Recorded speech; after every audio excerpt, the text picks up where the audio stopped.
Welcome, my fellow Americans. I'm Bill Lipinski.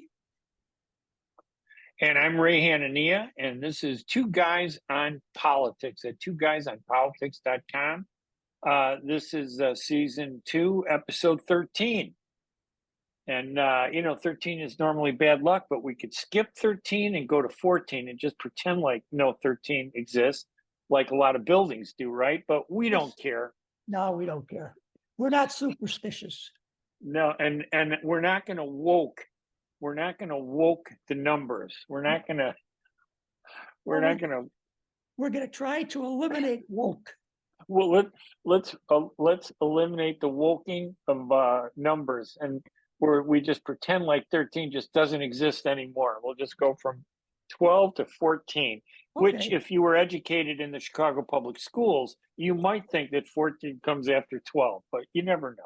I don't think you get that high if you were educated in Chicago public schools. Well, you might get high in the Chicago public schools, but not high in numbers. That's why the head of the union that represents the teachers sends her son to a Catholic school. Yes, we talked about that one. That's just that's hilarious. That I just don't understand public officials who don't think of what they're doing and how it impacts what they're supposed to do. But anyway, our topic today: wokeism and growing polarization in America. And woke, the word, is an adjective that I looked up this definition because, a lot of people talk about wokeism and being woke or the woke activists, but a lot of them couldn't define it. They kind of have a sense of what it is, but the definition is it's an adjective derived from African-American Vernacular English, meaning alert to racial prejudice and discrimination. That's how it originally was defined.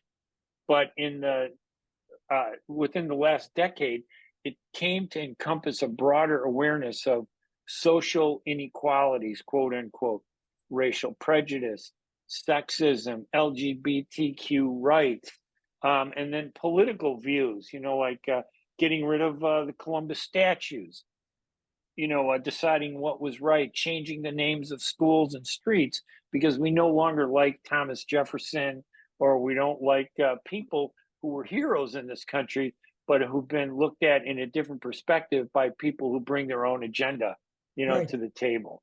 Wokeism. I think in San Francisco, they actually changed the name of the Abraham Lincoln School. Now, I don't know what they could have had against Abe, but they changed, maybe simply he was a Republican. The woke people are too happy with Republicans. I know that. Yeah, and wokeism is, when I was talking to you earlier, I was thinking that, we really went through 2 pandemics.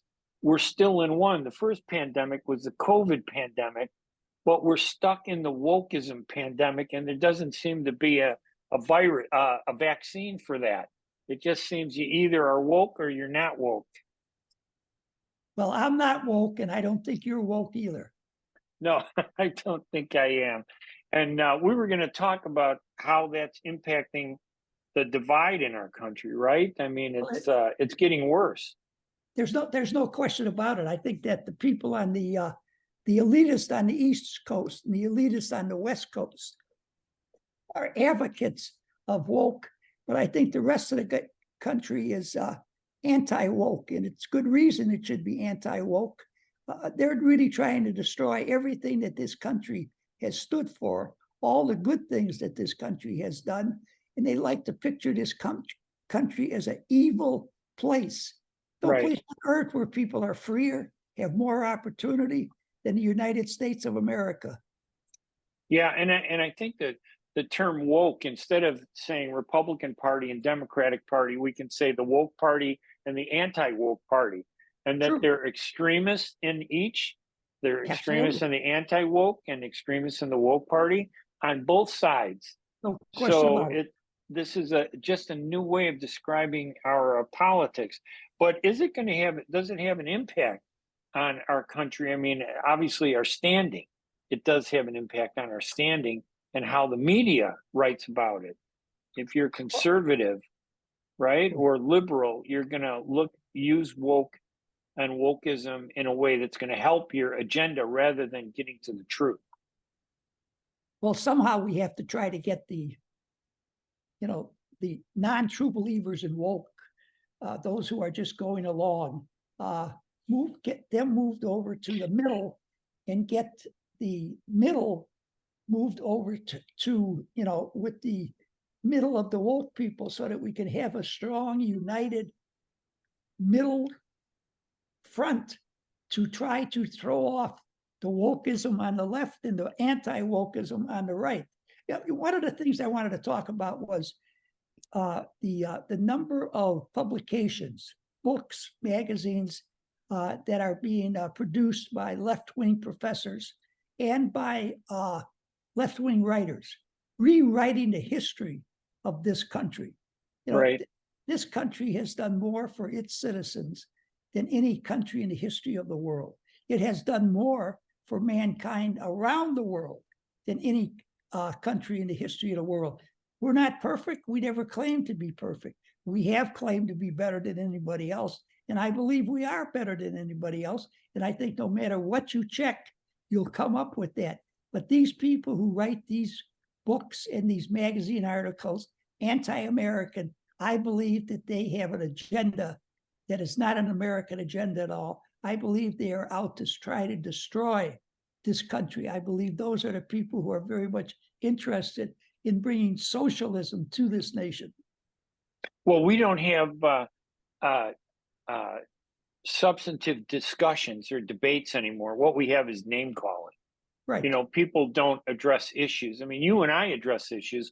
We're kind of similar. We don't agree on everything, but at least we listen to each other. We have a discussion about it. That's the perfect world.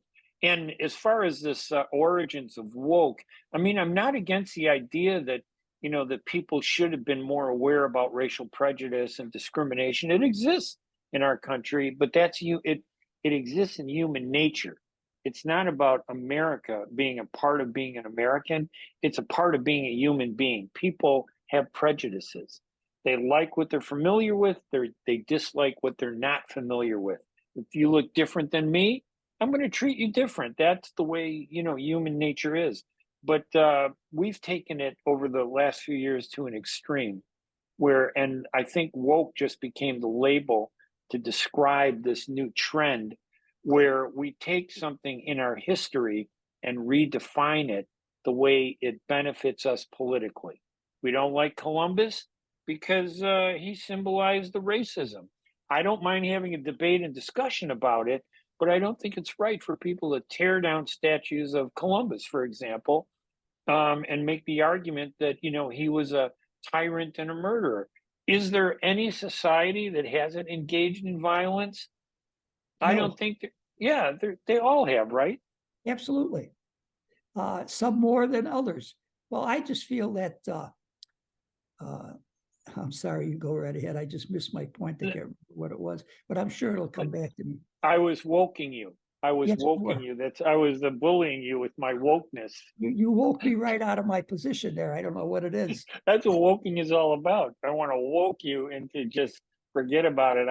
I think that we just came out of Columbus Day, obviously, and it's still annoying to me that people will, instead of having a discussion about it, it becomes definitive. There's no real debate. There's no discussion. I blame it on the news media. I really do blame them for a lot because this country was founded on free speech. And that's why the news media is so important, because it's supposed to be about the ability to express yourselves. I don't have to agree with you. You may be more extreme than me, less extreme than me, but we should be able to have a debate without wanting to kill each other. Today, if you say something I don't like, I happen to own the paper, I'm going to expel you. I'm going to marginalize you. I'm going to erase you from society, except to call you pejorative names. And I'll only and make myself look like the king. And I think the media is fueling this wokeness because they are looking for ways to profit in a bad journalism economy where they're not making as much money as they used to.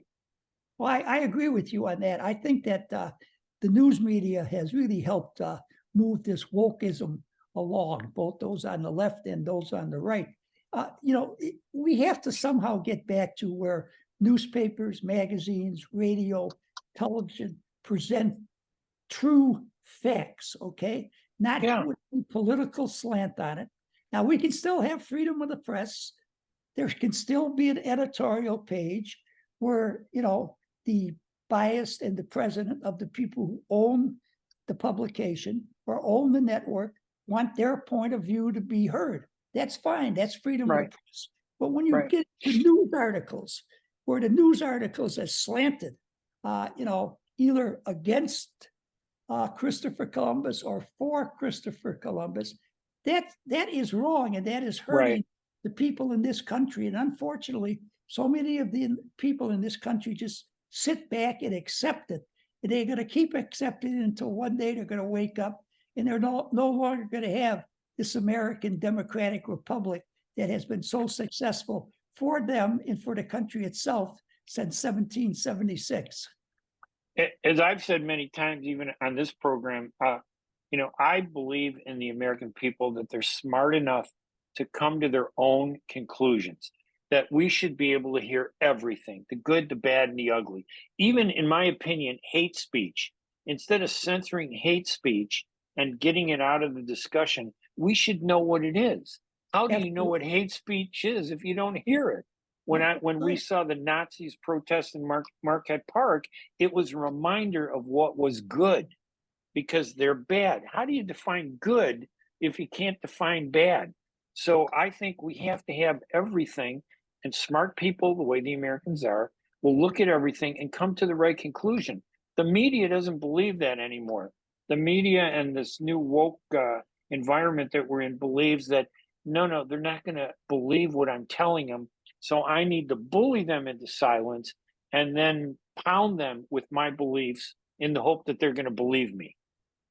Go ahead, Ray. No, go ahead. No, I was going to say, telling schools that, hey, let that 6-year-old decide whether they're male or female. You don't have to tell their parent. No, that's wokeism in the worst extreme.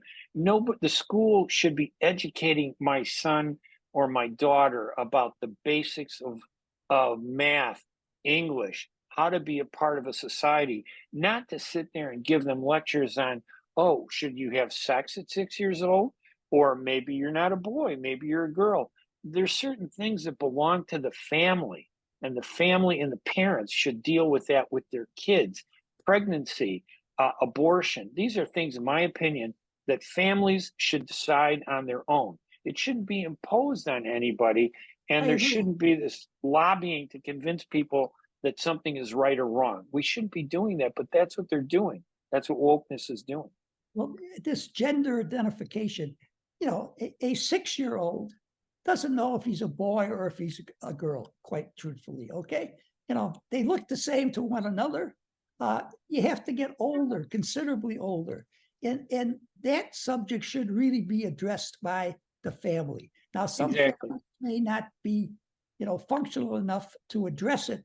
Well, I would rather have a few of those things happen rather than have schools talking to 5- and 6-year-olds about gay, lesbian, and bisexual, and all of those other, you know, letters that they have nowadays for things. That belongs primarily with the family. And if it hurts somewhat the family being involved, it's much better than having the schools dictate to the youngsters what sex they belong to, if they belong to a sex. I know in the southwest suburbs at Stagg High School, there is a big debate about putting transgender boys who are now girls with the girls in the girls' locker room.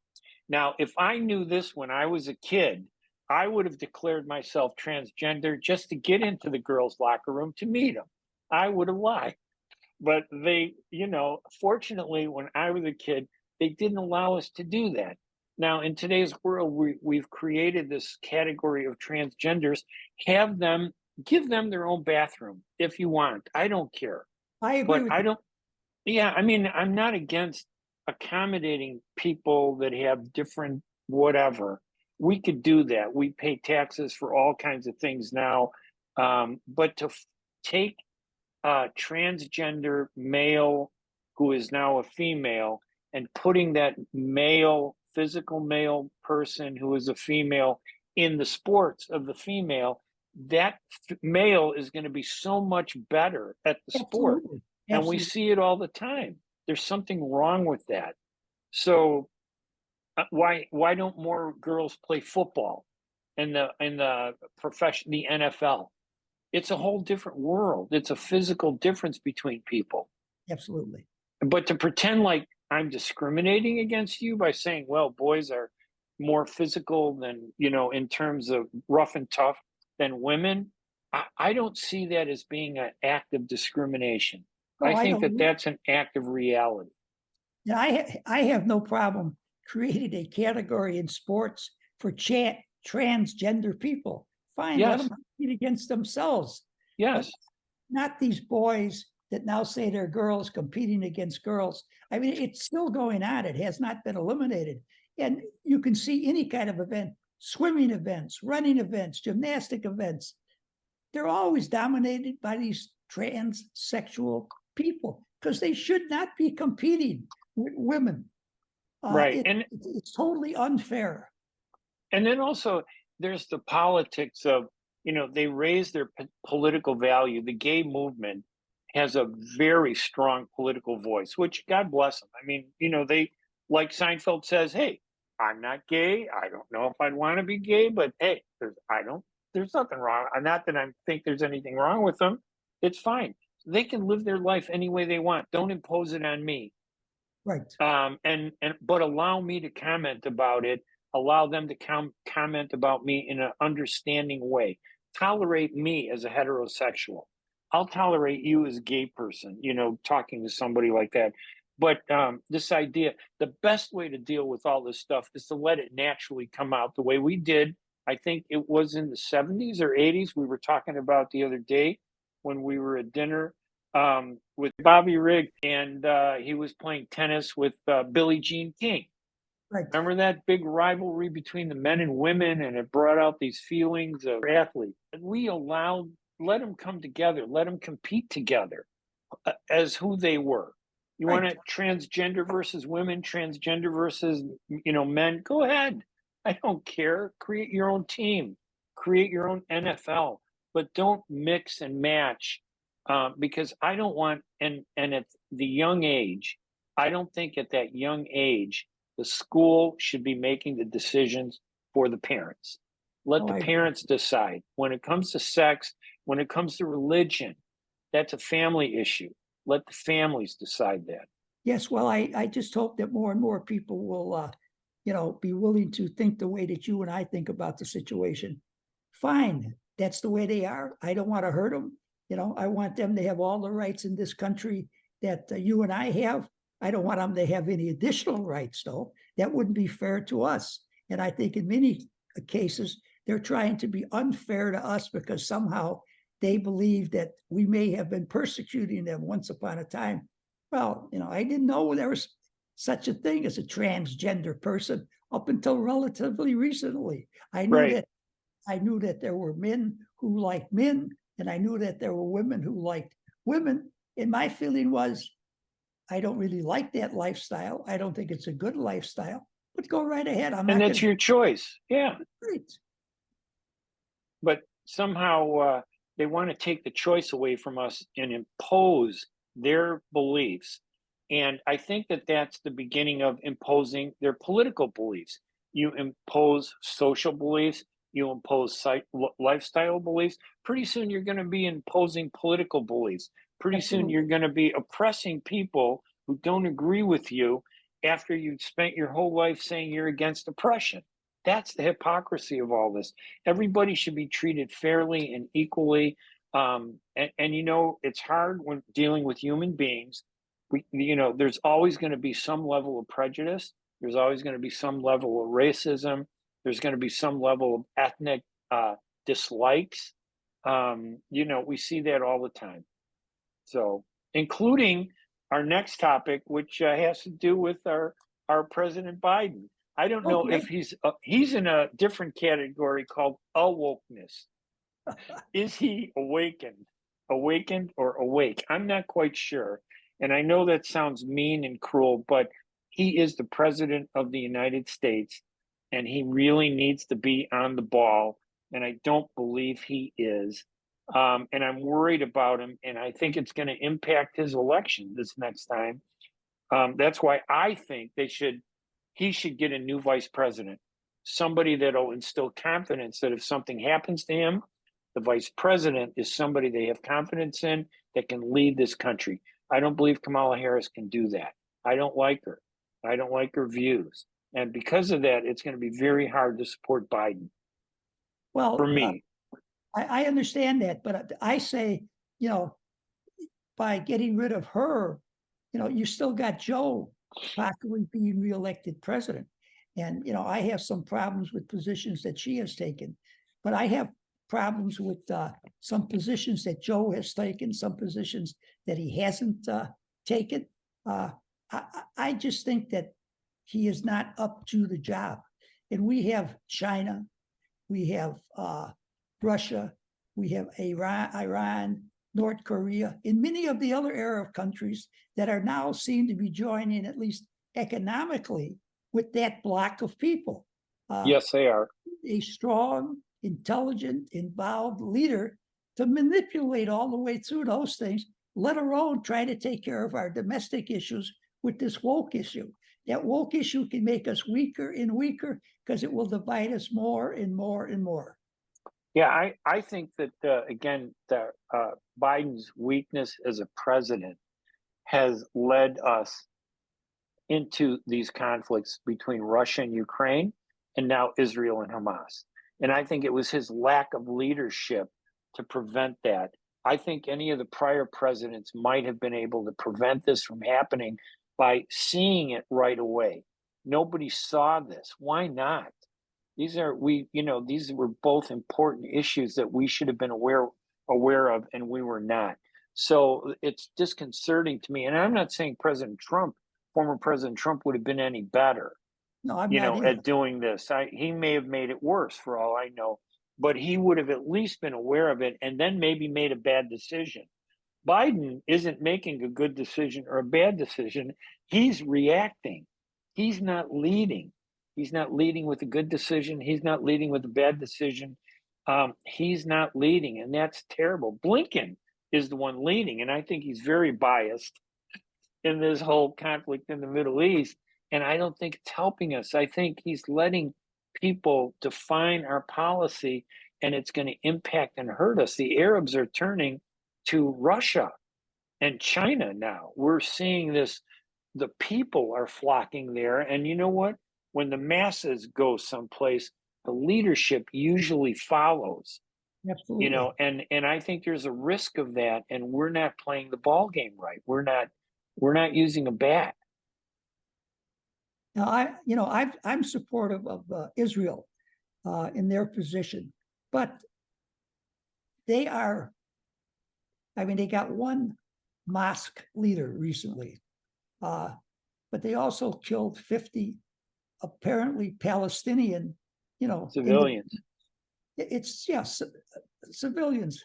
I mean, they cannot long keep that up until the entire world community turns against them.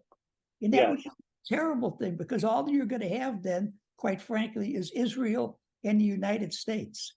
And that's going to be an awful heavy load for us.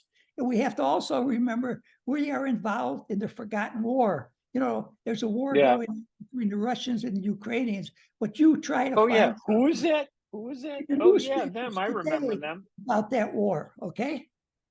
Yeah, the spotlight is off that, isn't it? I have not. In fact, one of the things we were talking about was we haven't heard much reporting on what's going on between Russia and Ukraine. It's still going on, but we're just not hearing about it.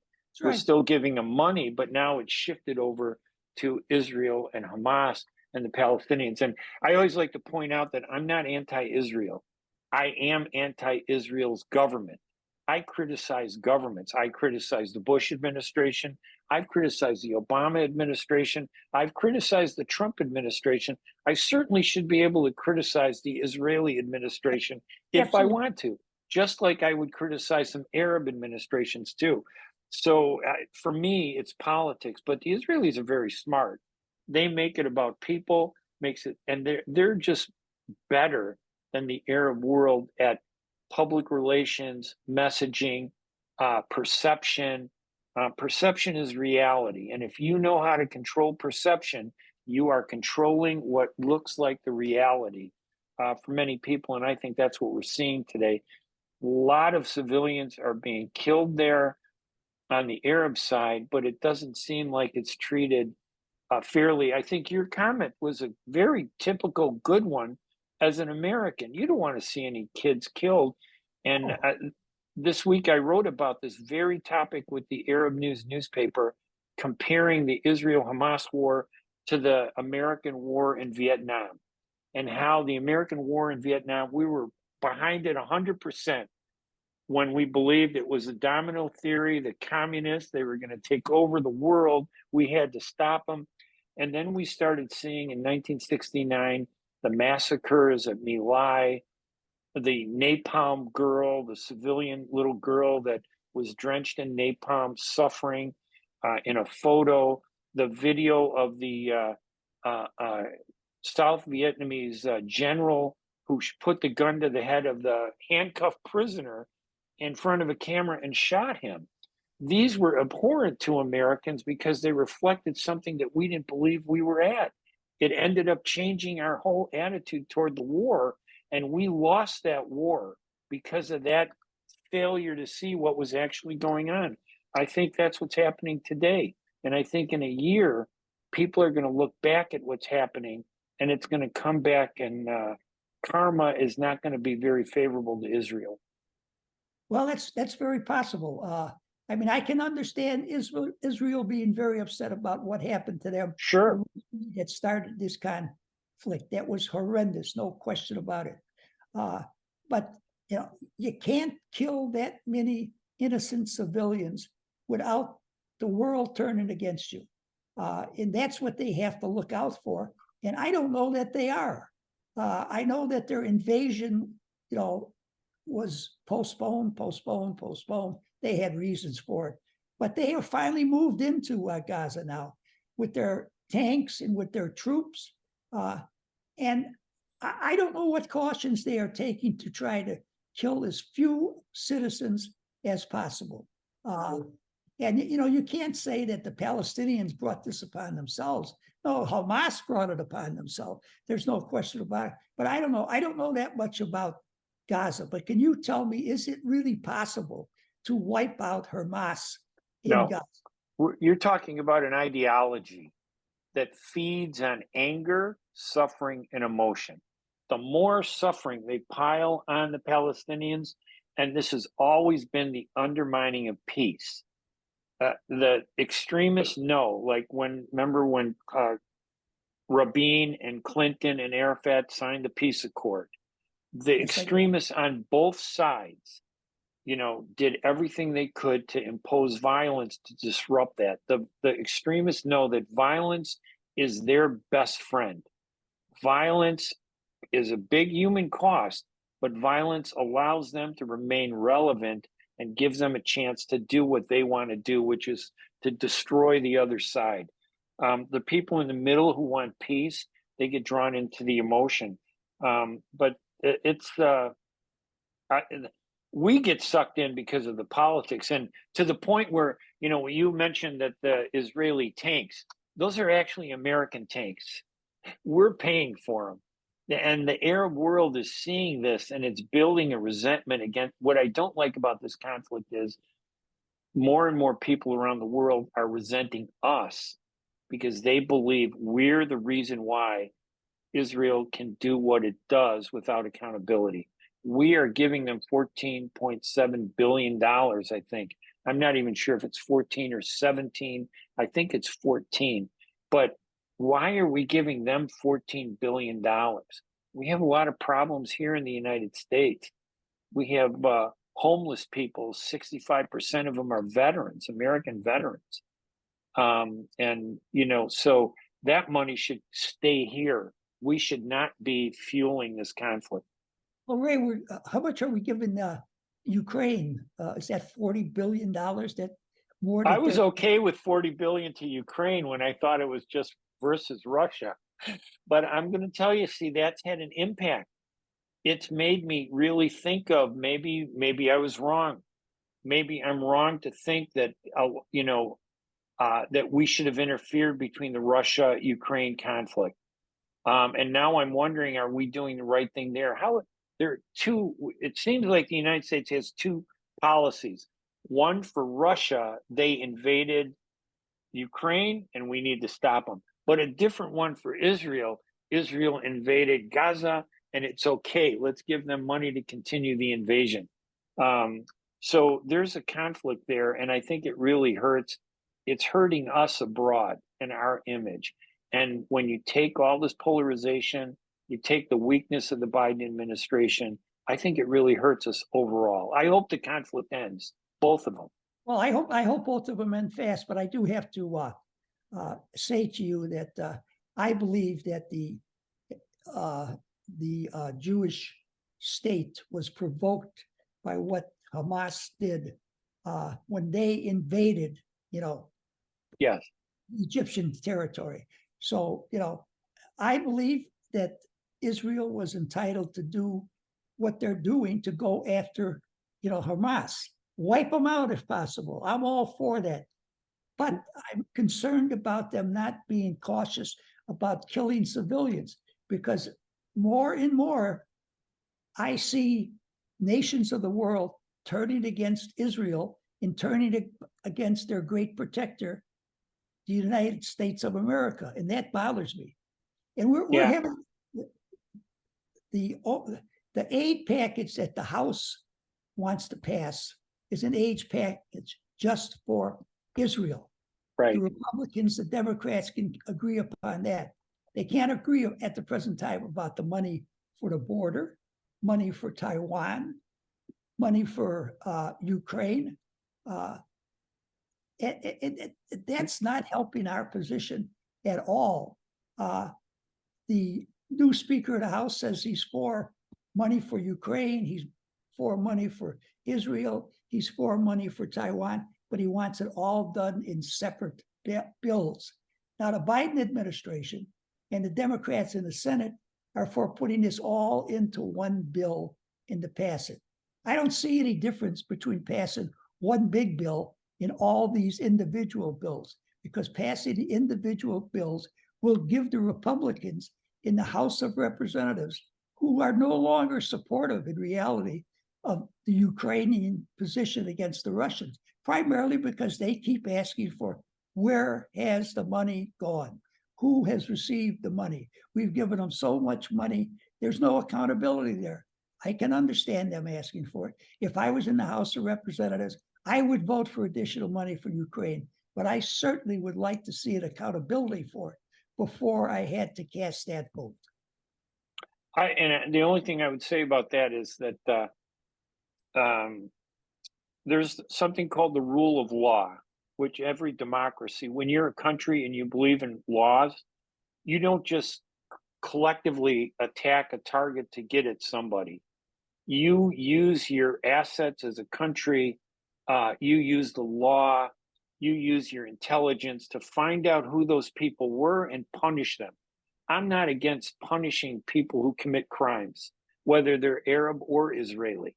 I am against the easy route is, hey, let's just bomb a city, destroy all the buildings, and say that, oh, that's because, Hamas is using the Palestinian civilians as human shields. And hey, people are going to die as collateral damage.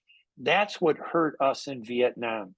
That really undermined our position in Vietnam. And I think it's going to do the same, to Israel. But I think the more important point as Americans is, when we have a problem with migrants, how come we don't have this rush to find $14 billion to take care of the problem? Why don't we have the rush to find $14 billion to help the homeless? Why don't we have the rush to help senior citizens, many of them who still don't get the kind of health care that you and I are lucky to have as senior citizens? There doesn't seem to be a rush for that. but there is this other rush, and it just seems wrong. There's something wrong with it. Well, all I can say is that we have external enemies, we have internal enemies. I believe the internal enemies are more critical to our survival than the external. I believe we can handle the external enemies much better than we can handle the internal. This goes back to the woke people. You know, the Right. woke people are trying to destroy this country by trying to contend it's a very evil country. My God, this country has done more for mankind economically, democratically, and as far as, raising the standard of living of people than any nation in the history of the world. But we've got to keep those good, vibes throughout the world.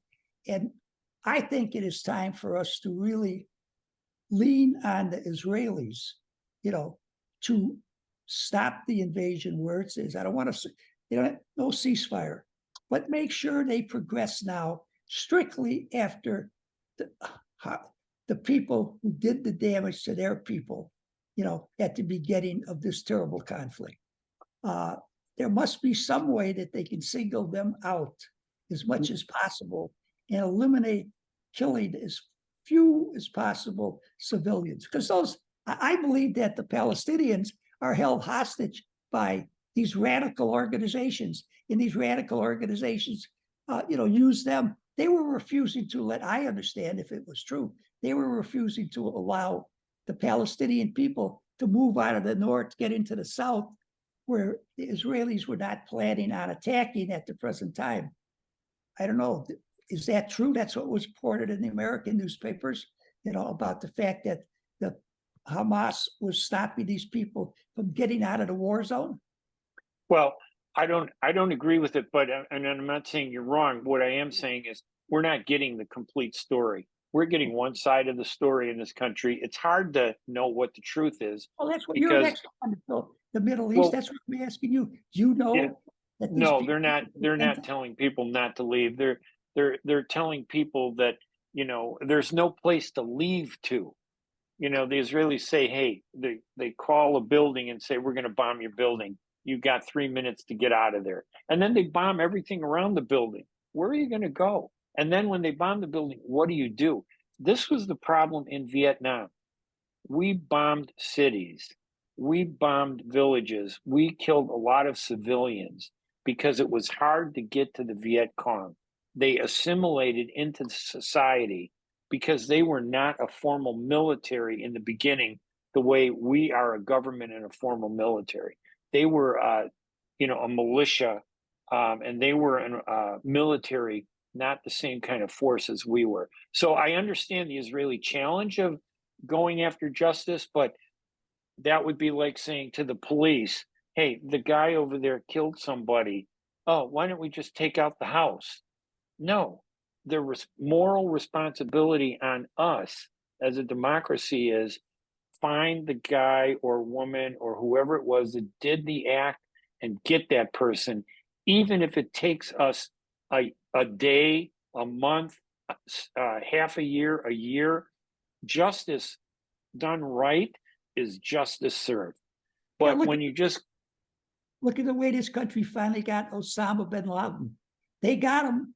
Yes, took them a long time to get him. But yes, they did. Getting back to Vietnam for a minute, one of the ironic things is the fact that we fought this war in Vietnam to stop international communism. Today, the Vietnamese government is still pretty much a communist type government. And yet, I just read recently that there are more products manufactured in Vietnam that are transported to the United States than in any other country on the face of the earth. Now, the stuff that is made in China, it's a greater volume, but there are different things made in South Vietnam than there are in China. Yeah, that's in my opinion, that's bad leadership. I have seen Vietnamese shirts. I just so you know, my position when I travel, if I'm in Aruba or any of the Saint Martin, or Martinique or any of these countries, when I go into a souvenir shop, first thing I do is I flip the souvenir over And if there's a label that says made in China, I go, why would I come to the Bahamas to buy a souvenir that says made in China? And that's upsetting to me. I refuse to buy, when I can, anything that's made in China. I will not buy anything made in China. I am boycotting China as much as I can possibly do it. It's Well, almost I'm impossible. doing the same thing. There's no question. Yes. Yeah. Because to me, all we're doing is build up a country that is our greatest adversary at the present There time. are enemies. We're helping them. They are our So enemies. we should be smarter about that. Bill, I know we've kind of extended our stuff here, and maybe what they should do is have Hamas find Bobby Riggs, a Palestinian Bobby Riggs, and Israel find a Billie Jean King, David and Goliath, and put them both in there and let them duke it out. And then whoever wins, wins, and then we walk away. That would have been the civilized way of doing things. But unfortunately, this war is going to go on a long time. It's going to cost us a lot of money, I think. And it is tragic that innocent people on both sides, have been killed. Absolutely. Yeah. One last question along these lines. There were many rumors, many stories about Saudi Arabia and Israel getting together on an arrangement where they would not be hostile towards one another. And there are people who believe that the reason Hamas invaded Israel at that time was to, get rid of that possible deal between Saudi Arabia and the United States. Do you think there's any truth to that? No, not really. I think the Saudis have been walking a very delicate line, and they've said very specifically, we have a peace plan that we unveiled about 15, 20 years ago. We still believe that's the basis for peace. However, we're willing to create a path of normalization where we could deal with Israel. Israel wants that normalization because if the Saudis do it, then everybody that's left will follow them. So I think they were headed that way. I don't believe Hamas did this because of what the Saudis are doing. I think they did it because it was the 50th anniversary of the 1973 war, when the Egyptian army crossed the Suez Canal and took back parts of the Sinai. And Gaza was for many years under Egyptian control until 1967. I think that what happened was the Israelis were taken by surprise again. Oh, they and definitely it was a terrorist attack when you single out civilians. What Hamas did was a terrorist attack, but I will counter by saying over the years, the Israelis have engaged in their own kind of terrorism, with missiles and bombings into Gaza, with snipers shooting. We've lost 8 Americans have been killed, by Israelis, and we get no justice. These were Americans. They happen to be Arab Americans, but they can't get any justice at all. So I think it would just happen to be poor preparation on Israel's part and luck on the part of these Hamas militants that they got as far as they got. And unfortunately, it resulted in horrible carnage, but we're seeing that same horrible carnage taking place by the other side. One last question on this subject. Why is it that the 2-state compromise has not gone further in development? The extremists on both sides. The Arab extremists want one state that's Christian, Muslim, and Jewish. Now, I don't know any place where Christian, Muslims, and Jews live in peace other than they used to live on the south side of Chicago together and everything was great. The extremists on the Israeli side want all the land. They believe that Palestine is Israel, and they got the West Bank, they got the Gaza. They would like to get rid of the Christians and Muslims who live there, those that believe that they have rights to be part of that.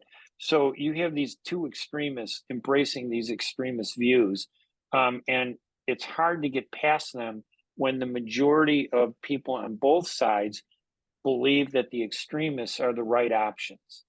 And if you can't get past that, the extremism is undermining peace and has always undermined peace, and violence is their weapon, and they've been able to stop the peace process. I think they should just impose a peace, forcefully impose a peace, separate the two sides for 5 to 10 years and let people calm down. Let the majority of people realize that peace is beneficial. But as long as they're drenched in anger and emotion, that's never going to happen. How long ago was that two-state situation? I think that was 93. I was at the White House when Rabin and Perez and Arafat and Clinton, they signed that there. It was very hopeful. Everything was going to go great. Then Hamas started doing suicide bombings to stop it. And Israel killed Israeli fanatics. A disciple of Benjamin Netanyahu killed Rabin. They assassinated him. Those two things destroyed the peace process, and we haven't been able to get back on track since. Okay, thanks for the history lesson on the Middle East. That's all right. You're very knowledgeable, and I know, I know where your sympathies lie, but you do a pretty good job of presenting the situation objectively, and I compliment you on that. Well, I try to be right down the middle. I don't want to see anybody hurt. I'm against violence, but I don't want anybody saying that's Ray Hanania's wokeness, okay? Because wokeness is a disease that I think undermines our country, undermines justice, undermines what's righteous and what's, democracy. So hopefully that will one day change. So, okay, until next time, this is Bill Lipinski, a fellow American. And I'm Ray Hanania. We'll see you again next week. Bye-bye, everybody.